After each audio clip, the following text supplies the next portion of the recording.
How to debunk COVID-19 conspiracy theories. In the whirlwind of news about the novel coronavirus pandemic, it can be hard to figure out what's a scam or rumor and what's vital information. The ways in which the COVID-19, the disease caused by the novel coronavirus, has transformed the way we work and keep ourselves entertained already feels unreal. To understand why there's so much misinformation out there, for example, that the virus was purposely created in a lab.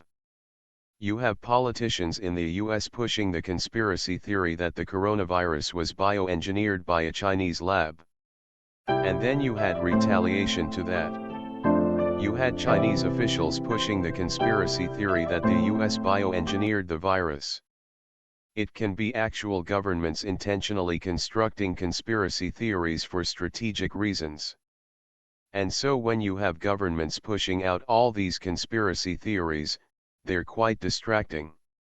So when you have conspiracy theories spreading around, one of the things it does is it erodes public trust in institutions, particularly government institutions and medical institutions. So if you have the CDC advising the public to maintain social distancing, don't gather in public events, don't go to restaurants, don't go to concerts. People are distrusting that advice because it comes from a mainstream institution, then the conspiracy theories are now distracting. And that has direct implications because people start behaving in ways that not only endanger themselves but endanger the public in general. 29% of Americans believe the virus was created in a lab, according to new data from the Pew Research Center. When people feel vulnerable, believing in conspiracy theories gives them more of a feeling of control.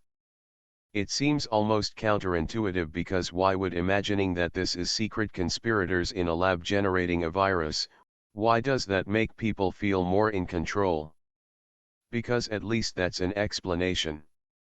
And if the explanation is just random things happen in nature, people don't like randomness. We prefer to have causal explanations. We prefer to have meaning in the way that we understand what happens in the world. And so conspiracy theories offer meaning. We're more vulnerable to them when we feel powerless, when we feel threatened and we need to get a sense of control. But also when you do address conspiracy theories, do it in a way that doesn't reinforce or promote them. Basically, inoculation is delivering misinformation in a weakened form by explaining how it can't be true and explaining what the facts are instead.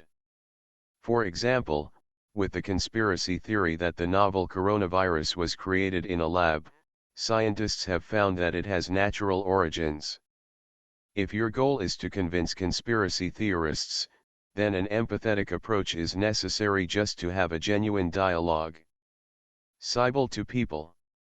There's no point waiting a month if it's ready to go now. Thank you for watching. Please subscribe our channel and click on bell icon.